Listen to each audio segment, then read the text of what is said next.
दोस्तों अभी एक न्यूज आई है, एक बहुत ही हाई प्रोफाइल अरेस्ट हुआ है बेंगलोर एयरपोर्ट पे। वो है रम्या राव का, जो साउथ की एक अभिनेत्री भी है और एक बहुत हाई प्रोफाइल घर से आती है क्योंकि उनके फादर आईपीएस ऑफिसर है। ये जो अरेस्ट हुआ है ये बहुत ही हाई पावर एजेंसीज ने डायरेक्टली किया है। और ये पूरा केस क्या है ये आपको पता है, न्यूज में देखा होगा, लेकिन हम इस केस के माध्यम से समझेंगे कि गोल्ड लाने के क्या रेगुलेशन है। आप कितना गोल्ड बाहर से इंडिया में ला सकते हो सेफली। 14.8 किलोग्राम गोल्ड जिसकी वैल्यू बनती है करीब 12.5 करोड़ रुपए, ये इंपोर्ट हुआ था जो ये लेके आ रही थी जब ये अरेस्ट हुई।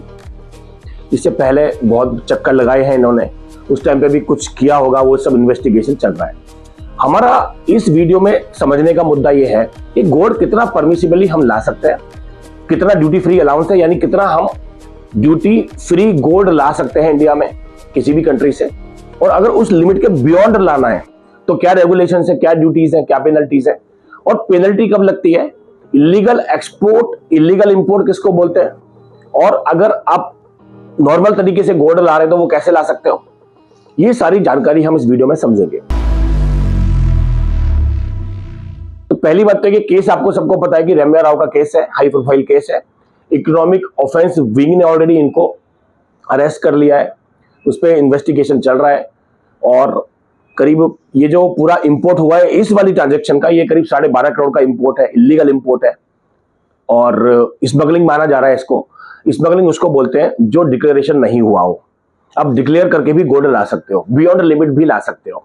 वो कैसे होता है, सबसे पहले हम समझते हैं रेगुलेशंस क्या है। देखो, अगर आप 6 महीने या से ज्यादा बाहर रह रहे हो, इंडिया में हो ही नहीं, तो आपको अलाउड है कि आप 1 किलोग्राम तक का गोल्ड ला सकते हो इंडिया में, और उस पर आपको कंसेशनल ड्यूटी पे करनी पड़ेगी, प्रोवाइडेड आपने वो कस्टम्स में डिक्लेयर किया हुआ है रेड चैनल में जाके। अगर आपने रेड चैनल में जाके वो डिक्लेयर कर दिया है कि मैं 6 महीने से बाहर हूं, अभी इंडिया आया हूं, 1 किलोग्राम में गोल्ड लेके आया हूं, उस पर आपको ड्यूटी लगेगी 6% प्लस 10% उस ड्यूटी के ऊपर एक सरचार्ज लगता है वो लगेगा, और 2.5% का एक एग्रीकल्चर सरचार्ज लगता है वो लगेगा। ये इफेक्टिवली सब मिला के पड़ता है करीब 9.25%। तो उस पर सब मिला के आपको 9.25% ड्यूटी पे करनी है, गोल्ड लेके आ जाना है, और ये 1 किलोग्राम तक का गोल्ड आप ला सकते हो, उसके बियॉन्ड नहीं ला सकते। ये नॉर्मल रेगुलेशन होगा जो 6 महीने से बाहर रह रहे हैं। अब आप कहोगे साहब 6 महीने से बाहर थे लेकिन 4-5 दिन के लिए इमरजेंसी में इंडिया आना हुआ तो आए थे फिर वापस चले गए, तो वो काउंट नहीं होगा। अगर 30 दिन के अंदर अंदर की आपकी कोई शॉर्ट विजिट है ड्यू टू सम इमरजेंसी और उस पीरियड में आपने कोई गोल्ड का क्लेम नहीं लिया है तो वो काउंट नहीं होगा। दूसरा रेगुलेशन ये आता है कि ड्यूटी फ्री अलाउंस क्या है। ये होता क्या है, पहली बात तो आप कितना गोल्ड फ्रीली ला सकते हो बिना कोई ड्यूटी पेनल्टी के। ठीक है, मेल्स और फीमेल में यहाँ पे फर्क करा हुआ है क्योंकि फीमेल गोल्ड ज्यादा यूज करती है इंडिया में, तो गवर्नमेंट भी ध्यान रखती है। 20 ग्राम यानी 2 तोला मेल ला सकते हैं, वैल्यू 50,000 रुपए के ऊपर नहीं होनी चाहिए, बट वो वैल्यू अभी इररेलेवेंट है। 2 तोले तक का गोल्ड मेल ले आते हैं, ला सकते हैं, और उसको कोई इन्वेस्टिगेट नहीं करता, ये नॉर्मल बात है। फीमेल डबल ला सकती है, यानी 40 ग्राम यानी 4 तोला वो ला सकती है, और 1 लाख तक की वैल्यूएशन होना चाहिए जो एज पर एक्ट में लिखा हुआ है। लेकिन 4 तोला अलाउड कर देते हैं कस्टम्स ऑफिसर, क्योंकि पता है लेडीज मानेंगी नहीं और इतना चलता है। 4 का 5 तोला भी होता है, लोग 2 का 4 तोला भी लाते हैं, और ये सब थोड़ा बहुत कस्टम्स वाले इसको इंटरफियर ज्यादा नहीं करते हैं क्योंकि ये कोई रेगुलर विजिट नहीं है, बार बार विजिट नहीं हो रहा है। आप डेली जाके लाने लगोगे, 15 दिन में एक बार जाओगे दुबई और एक करने लगोगे तो पकड़े जाओगे। साल में एक बार घूमने गए, 2 की जगह 4 तोला ले आए, 4 की जगह 5 तोला ले आए, तो वो कस्टम वाले भी इग्नोर कर देते हैं। लेकिन एडवाइजेबल है कि जो लिमिट है वो फॉलो करनी चाहिए। ड्यूटी फ्री अलाउंस के ऊपर अगर आपको लाना है तो क्या होगा, जितना आप ड्यूटी फ्री अलाउंस में लाए 20 ग्राम यानी 2 तोला, या फीमेल हो तो 4 तोला यानी 40 ग्राम, उस पर 0 ड्यूटी आप फ्री में ला सकते हो। उल्टा वहां पे जो वैट लगेगा वो वैट क्लेम आपको दुबई में या किसी भी एयरपोर्ट पे आपको मिल जाएगा एज पर देयर रेगुलेशन।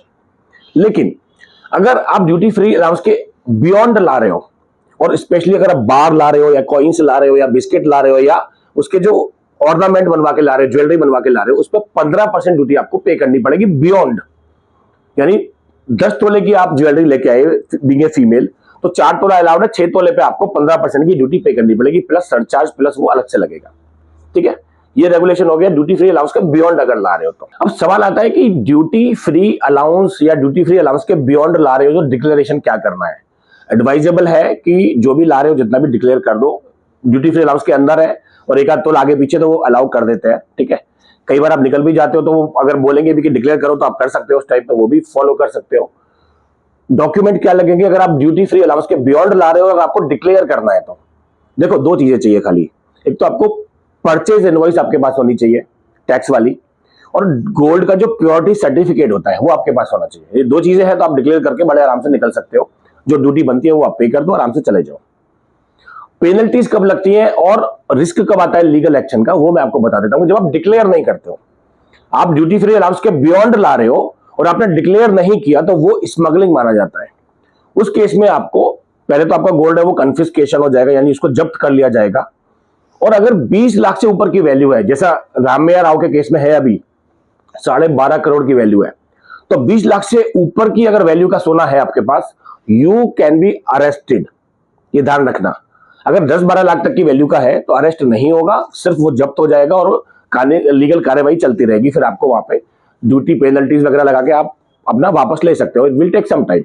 लेकिन 20 लाख से ऊपर की वैल्यू है तो आपको अरेस्ट हो जाएगा, आपका सोना भी जब्त हो जाएगा और फिर प्रॉपर लीगल कार्यवाही होगी।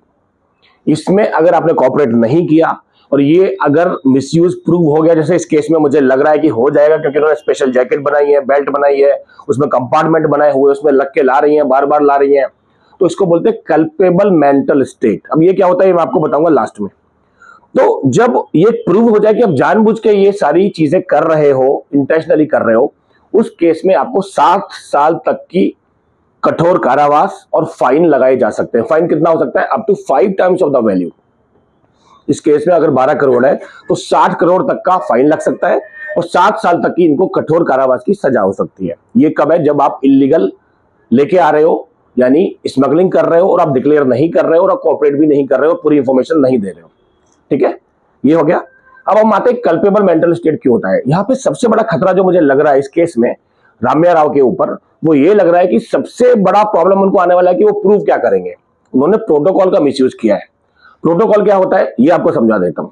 जब आप किसी हाई प्रोफाइल पोजीशन पे होते हो तो आपको एक स्पेशल प्रोटोकॉल दिया जाता है कि आप नॉर्मल लाइन में ना लगो, नॉर्मल वीजा की लाइन में ना लगो, नॉर्मल इमिग्रेशन के चक्कर में ना पड़ो। एक प्रोटोकॉल ऑफिसर होता है, वो आपको फ्लाइट से उतरते ही लेके आएगा और आपको पूरा बाईपास करता हुआ सब क्लियर करा के वो फास्ट ट्रैक में आपको बाहर निकालेगा।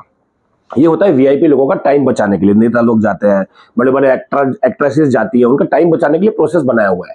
और इसमें कंडीशन ये होती है कि आप ऐसी कोई इलीगल एक्टिविटी नहीं करोगे। यहाँ पे वही हुआ है कि इसका मिसयूज किया गया, ऐसा लग रहा है।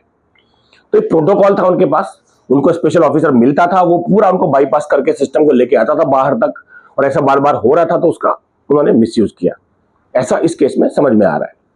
कल्पेबल मेंटल स्टेट एक बहुत ही खतरनाक चीज है दोस्तों। कल्पेबल मेंटल स्टेट का मतलब क्या होता है कि पहले से ही ये मान लिया जाता है कि जो एक्यूज्ड है वो दोषी है। अब उसको प्रूव करना है कि भाई मैं निर्दोष हूं। नॉर्मल बाकी सब कानून में ऐसा नहीं है इंडिया में, वहां पे जो एक्यूज्ड है उसको निर्दोष माना जाता है और प्रूव करना पड़ता है जो उसके अगेंस्ट में कर रहा है, तो गवर्नमेंट कर रही है, दूसरा पक्ष कर रहा है, उसको प्रूव करना होता है। तो वो अपने आप प्रूव हो जाता है कि हाँ वो निर्दोष है या दोषी है, वो सामने वाले को प्रूव करना पड़ेगा। इस केस में जो रामैया राव है उसके ऊपर बर्डन ऑफ प्रूफ है। कल्पेबल मेंटल स्टेट होता है इस वाले कानून में, गोल्ड वाले में, स्मगलिंग वाले में। तो रामैया राव को प्रूव करना है कि वो निर्दोष है, जो कि बहुत मुश्किल लग रहा है, जो सबूत, जो गवाह अभी इनके डिसफेवर में मिले हुए हैं। तो ये पूरा केस है, ये सारे रेगुलेशंस है। ध्यान रखिए, सेफ रहिए, जानकारी लेके जो भी काम करेंगे हमेशा आपके फायदे में रहेगा। कनेक्टेड रहिए हमारे साथ, हमारे सोशल मीडिया पे ऐसी बहुत सारी वैल्यूएबल जानकारी मिलने के लिए जो आपको पूरा ऑथेंटिक तरीके से मिलती रहेगी।